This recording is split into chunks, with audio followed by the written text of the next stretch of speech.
Now, the properties of exponents we're learning today, product of powers property, which says if you are going to multiply an exponential expression that has the same base, you're multiplying two exponential expressions that have the same base. Alright, so here the base is a. What you're going to do is you're going to keep the base. So the base is going to remain as a, and you're going to add the exponents. So it becomes a to the n plus n. I will show you examples of that in the mini lesson. And then quotient of powers, that's when you're dividing. And I'm sure some of you can figure it out, because if you're going to add the exponents when you multiply exponential expressions, you are then going to subtract when you are dividing. Alright, so a to the m divided by a to the n would give you a to the m minus n power. And down here, the properties of exponents. Alright, so here are the steps we're going to follow in order to apply the product and quotient of powers rules. You can pause the video and read them by yourself. I'm going to go ahead and turn to the mini lesson. Alright, so I'm going to do these problems and I'm just going to walk through them. You can pause and rewind the video to your discretion. And if you have any questions, you can send them to me on Google Classroom. So here I have 8 to the second times 8 to the third, because it's multiplication. First, I'm just going to show you why it works. So 8 to the second is 8 times 8. 8 to the third is 8 times 8 times 8. And I have 5 8s here, so that's 8 times 8 5 times. And that means the answer would be 8 to the 5th power.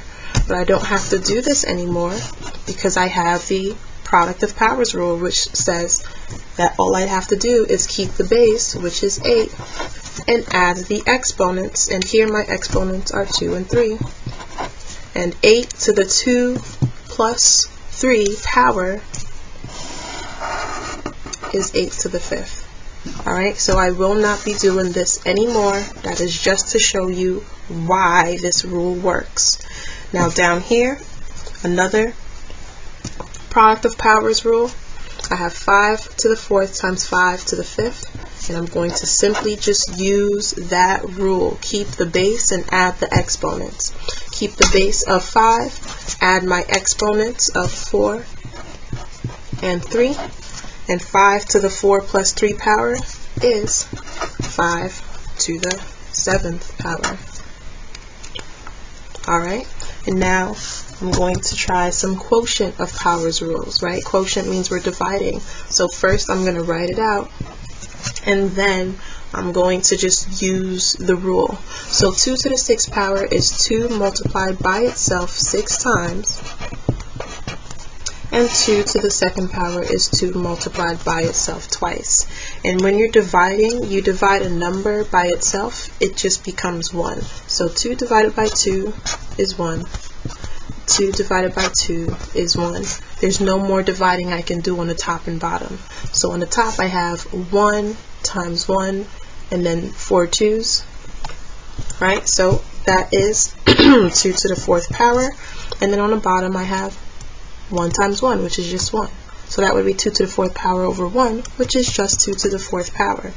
Now if I were to use my rule, which is keep the base, subtract the exponents, since I'm dividing, I would keep that base of 2, and I would subtract 6 minus 2, and 6 minus 2 is 4. So I would be left with 2 to the 4th power. Alright, so now I'm going to do 10 to the 5th divided by 10.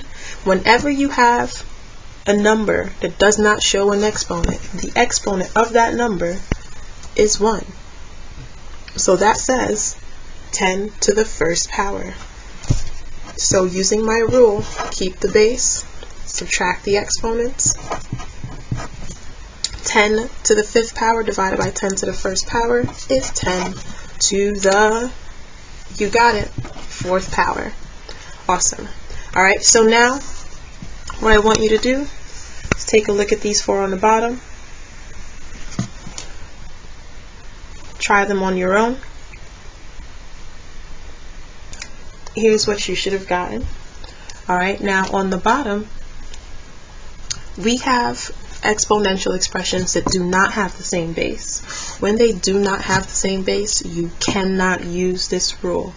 You cannot. You must simply just evaluate, but you cannot simplify with the product of powers or quotient of powers rule.